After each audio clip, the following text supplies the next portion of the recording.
बिस्मिल्लाहिर्रहमानिर्रहीम। अस्सलाम वालेकुम। क्या हाल चाल है तमाम दोस्तों का। उम्मीद करता हूँ कि सब खैर वाफियत से होंगे। MTH 404 लेक्चर नंबर 38 आज हमने डिस्कस करना है। लेक्चर नंबर 37 तक जो है वो वीडियोस अपलोड हो चुकी हैं, कंप्लीट सीरीज़ है। स्टार्ट के कुछ लेक्चर्स जो हैं वो आप जो है ना वो देख सकते हैं जस्ट मोबाइल फ़ोन के ऊपर, क्योंकि तब मेरे पास मोबाइल फ़ोन था, लैपटॉप नहीं था। तो अब मेरे पास लैपटॉप आ गया, तो ये रिकॉर्डिंग जो है ये लैपटॉप के ज़रिए होती है। लेक्चर शुरू करने से पहले आप सबसे रिक्वेस्ट है कि चैनल को सब्सक्राइब कर दें, वीडियो को लाइक कर दें और शेयर करें, और अपने फ्रेंड्स से ज़्यादा शेयर करें। जितने भी MTH 404 के स्टूडेंट हैं, हर स्टूडेंट को इस चैनल का पता होना चाहिए, वीडियोस उस तक पहुँचें, उस तक हैंडआउट्स पहुँचें जो मैं इतनी मेहनत से आप लोगों के लिए तैयार कर रहा हूँ। और सब्सक्रिप्शन करना ना भूला करें, क्योंकि बहुत ज़्यादा मेहनत लगती है, सारा दिन जो है ना ये नोट्स बनाने में लग जाता है। और एंड पे सिर्फ एक ही डिमांड होती है कि सब्सक्राइब कर दिया करें, लाइक कर दिया करें और शेयर कर दिया करें। और ये नोट्स जो हैं वो आपको फ्री ऑफ कॉस्ट मिल सकते हैं। डिस्क्रिप्शन में व्हाट्सएप नंबर भी मौजूद है, वहाँ पर आपको ये नोट्स मिल सकते हैं। उसके अलावा मेरा व्हाट्सएप ग्रुप है BS मैथ के नाम से, उसका लिंक भी मौजूद होगा। आप ज्वाइन करके भी ये नोट्स फ्री ऑफ कॉस्ट हासिल कर सकते हैं, लेकिन शर्त यही है कि चैनल को सब्सक्राइब किया हो। चलते हैं लेक्चर की तरफ। लेक्चर का जो स्टार्ट है वो सबसे पहले हमारे पास एक थ्योरम आता है जो हमारा इस्तकबाल कर रहा है। देखते हैं कि जी थ्योरम क्या कहता है। लेक्चर थोड़ा सा डिफ़िकल्ट भी होगा, लेकिन परेशान नहीं होना है। अगर लेंथी भी हो जाता है तब भी परेशान नहीं होना है आप। थ्योरम है हमारे पास, कहता है show that the orbit describe by a planet around sun is a conic. मतलब कि आपने एक थ्योरम प्रूव करना है, वो ये है कि जो भी सन के अराउंड ऑर्बिट हैं वो कॉनिक हैं किसी भी प्लैनेट के। That planet will describe an ellipse, a parabola और a hyperbola according as the total energy per unit mass is negative, zero और पॉजिटिव। अब वो कहता है कि जी जो प्लैनेट है उसका जो पाथ है वो आपको बयान करेगा, या तो वो पैराबोला होगा, एलिप्स होगा या हाइपरबोला होगा। और उसकी वैल्यू जो पर यूनिट मास होगी एनर्जी की वो पॉजिटिव भी हो सकती है, नेगेटिव भी हो सकती है और ज़ीरो भी हो सकती है। प्रूफ की तरफ चलते हैं। प्रूफ ये है कि जी सबसे पहले हम कंसिडर करते हैं, वो consider a motion of the planet around the sun. यहाँ पे अराउंड है, राउंड नहीं है। Around the sun and the force is govern by the Newton's law of gravitation if capital M is the and small m are the mass of sun and planet respectively. मतलब capital M जो है वो mass of सन है, और जो small m है वो mass of planet है। They attract with each other with the force of capital M small m capital G over R square. ये एक इक्वेशन है या रिलेशन कह लो आप। ये हमने पहले भी पढ़ा हुआ है 9th-10th में, और फर्स्ट ईयर सेकेंड ईयर में भी हमने ये रिलेशन पढ़ा हुआ है, लेकिन इसकी डेरिवेशन जो है ना वो नहीं पढ़ी हुई। हमने जस्ट ये फार्मूला पढ़ा हुआ था। Where G is a constant of gravitation, take the sun as the pole of differential equation of the orbit is। अब हमने पिछले लेक्चर में, इससे पिछले लेक्चर में एक रिलेशन ड्राइव किया हुआ था जिसको हम डिफरेंशियल इक्वेशन ऑफ ऑर्बिट लिखते थे, लिखा भी था और पढ़ा भी था। वो क्या था, d square u over d theta का square plus u is equal to f over h square u square. इसको हम इक्वेशन नंबर 1 मान लेते हैं। अब हमारे पास f की वैल्यू जो है ये हमें उसने दिया हुआ है कि फोर्स जो है वो ये वाली है, गिवन दिया हुआ है। तो हमने f की वैल्यू लिख ली। Put the value of f in equation. हमने सिंपल क्या किया कि जो इक्वेशन 1 थी उसमें f की वैल्यू ऊपर पुट कर दी, ठीक है। और एच स्क्वेयर और यू स्क्वेयर को दूसरी तरफ ले गए और सिंपल यहाँ पर f की वैल्यू आ गई, ठीक है। अब हम क्या कहते हैं, देखें हमारे पास कैपिटल M स्मॉल m और कैपिटल G ये एक कांस्टेंट है, इनकी एक वैल्यू फिक्स है, ठीक है ना, हर प्लेनेट की एक वैल्यू फिक्स होती है, तो इसलिए इसको हम कांस्टेंट मान के इसको इक्वल टू म्यू कर लेते हैं। ये क्या है, म्यू का साइन है, यू नहीं है, म्यू, ठीक है। अब हमने एक चीज़ और पढ़ी हुई थी पिछले लेक्चर में कि r is equal to 1/u, और r स्क्वायर हमारे पास क्या आएगा, 1/u का स्क्वायर, यही आता है ना। तो अब हमने ये वाली चीज़ जो है, ये जो ऊपर हमारे पास है, इसको तो हमने म्यू इक्वल किया हुआ है, और r स्क्वायर की जगह हमने 1/u का स्क्वायर रखा, तो वो बटे के नीचे 1/u का स्क्वायर आएगा ना, इस तरह करके 1/u का स्क्वायर। तो जब ये उलट होगा तो ये बटे के ऊपर चला जाएगा, ठीक है ना। तो यहाँ पर यही काम किया हुआ कि ये डायरेक्ट बटे के ऊपर लिख दिया गया है, म्यू इंटू यू स्क्वायर। अब हमारे पास यू स्क्वायर इस साइड पे भी मौजूद है, ये वाला, और इस साइड पे भी मौजूद है, ये दोनों आपस में कैंसिल आउट हो गए। तो हमारे पास जो रिलेशन बचा वो ये वाला बचा, ठीक हो गया। अब हमने क्या किया कि हमने h को उधर ले गए और डिवाइड हो गया। ये सिंपल सी डेरिवेशन जो आपको सामने नज़र आ रही है, ये आपको समझ भी आ जाएगी।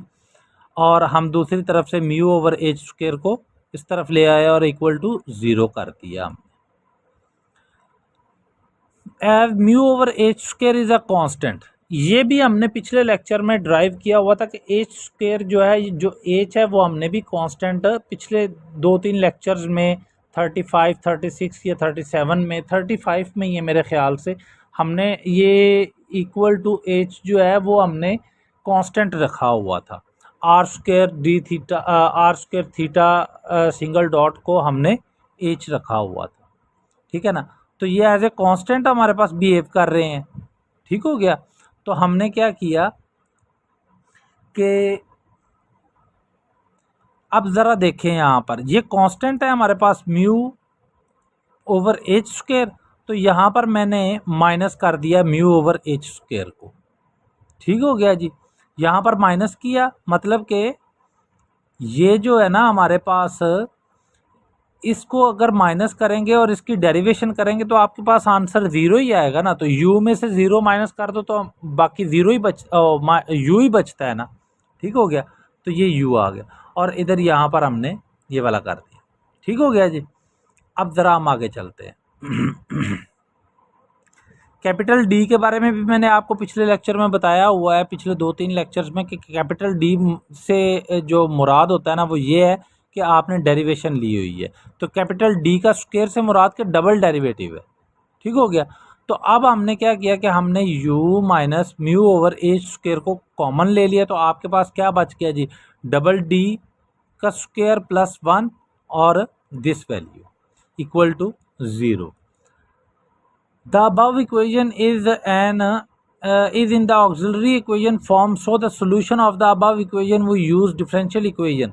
अब जब हमारे पास कोई इक्वेशन ऑक्सिलरी इक्वेशन की फॉर्म में आ जाती है, जैसे ये आ गई हमारे पास, तो इसका इक्वेशन का सोल्यूशन हम ये भी निकाल सकते हैं, M square plus 1 is equal to 0। तो जब आप 1 को दूसरी तरफ लेकर जाओगे तो आपके पास आयोटा आ जाएगा। Then the general solution of M square plus 1 is equal to 0 is क्या है, ये भी आपने याद रखना है कि जनरल सोल्यूशन आपके पास ये आता है। वो ये है कि G u minus mu over H square is equal to a cos theta plus b sine theta, putting the value initial condition of in equation. जब आप इनिशियल कंडीशन को पुट करते हो ना और सॉल्व करोगे तो आपके पास इनिशियल कंडीशन क्वेश्चन में दी जाएगी। जब आप पुट करोगे तो आपके पास कुछ रिलेशन ये आएगा कि a is equal to C cos theta और b is equal to C sine theta naught, ठीक हो गया। अब हमने क्या किया, a की जगह पर इस इक्वेशन में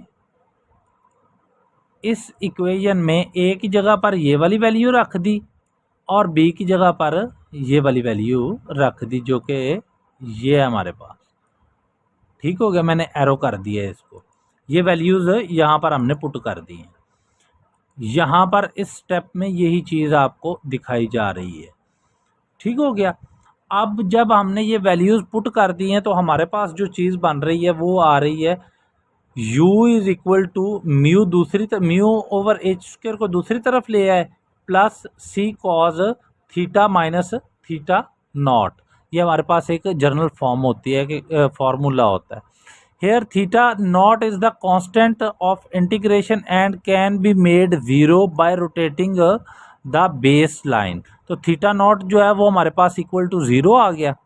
जब ये ज़ीरो आ गया तो हमारे पास सारी इक्वेशन जो है वो ये फॉर्म में आ गई है।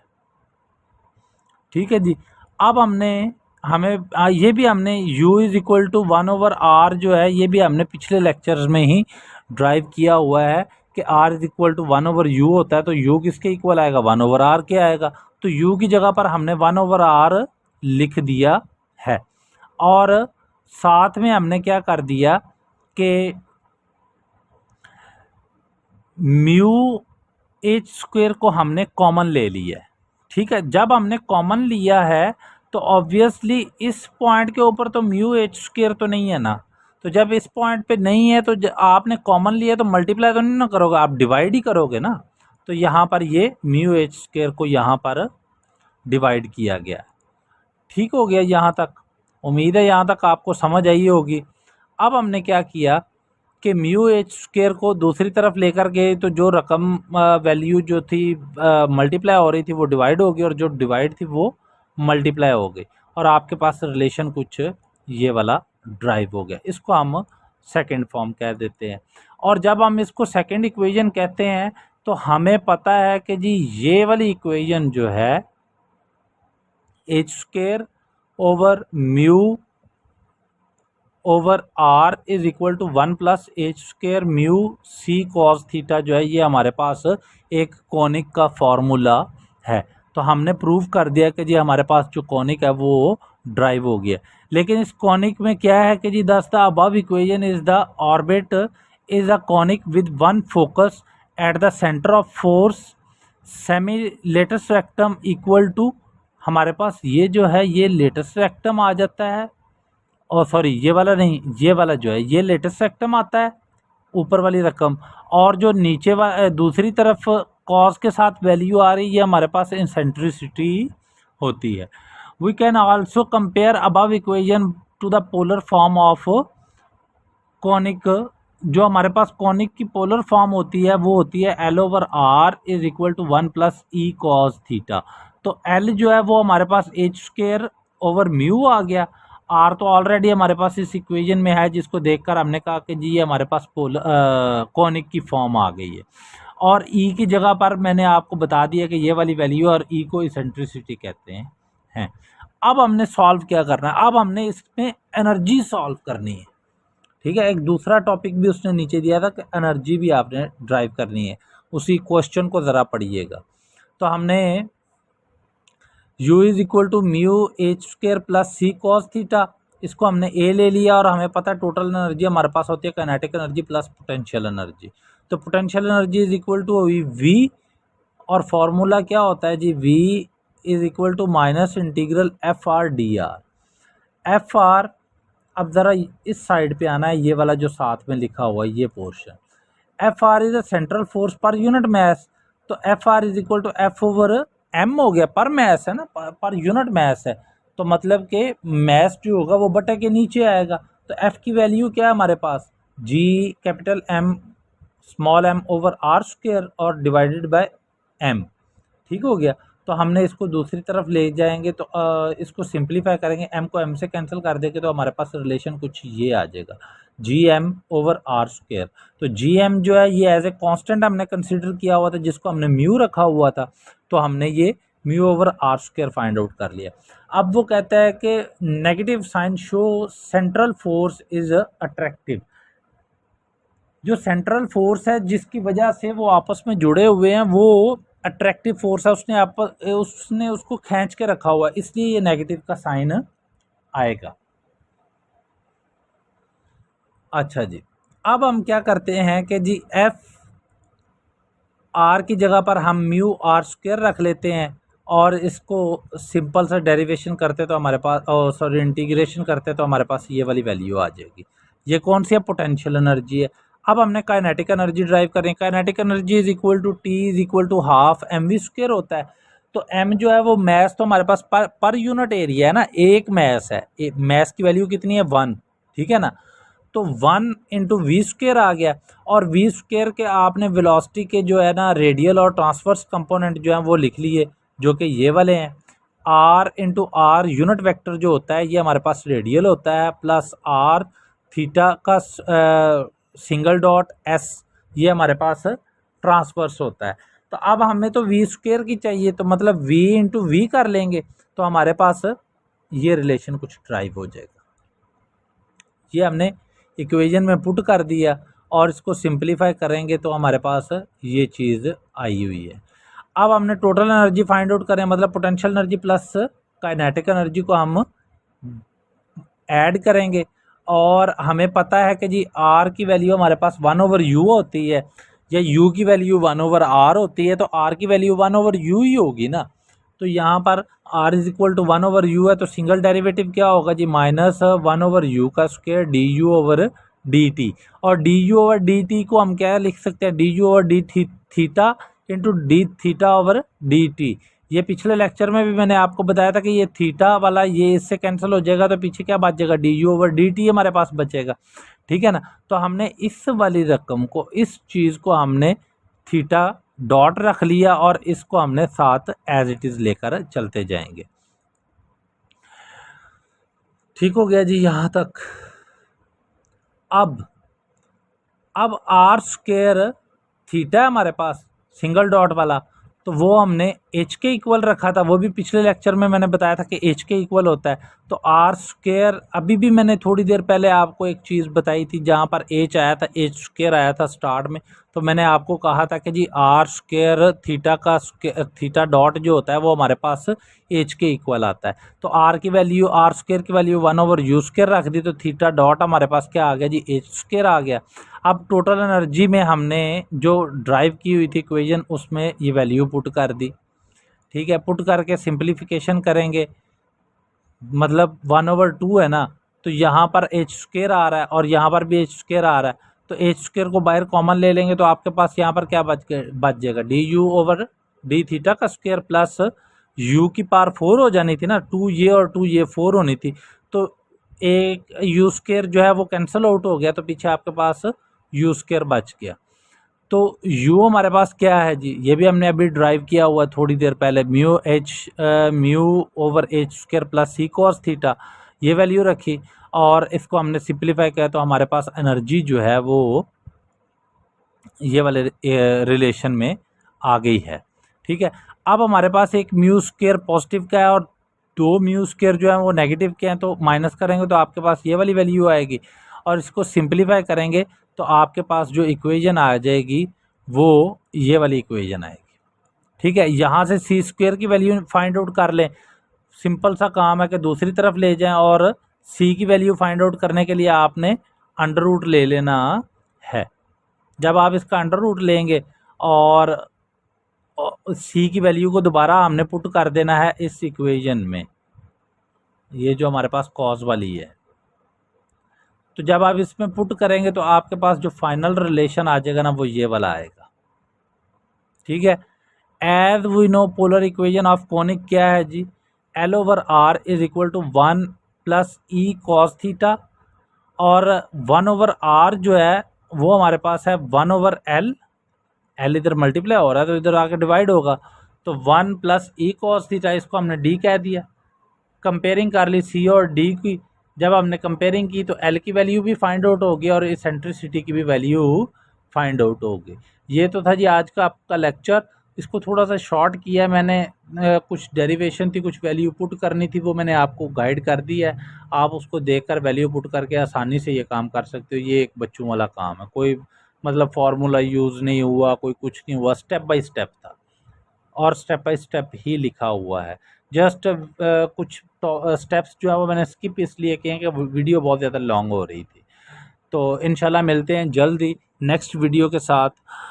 तब तक के लिए अल्लाह ताला आप सबको और मुझे भी अपने हिफ्ज़ो अमान में रखे, और जाते हुए चैनल को सब्सक्राइब, वीडियो को लाइक और शेयर ज़रूर कीजिएगा। थैंक यू वेरी मच जी। अल्लाह हाफिज़।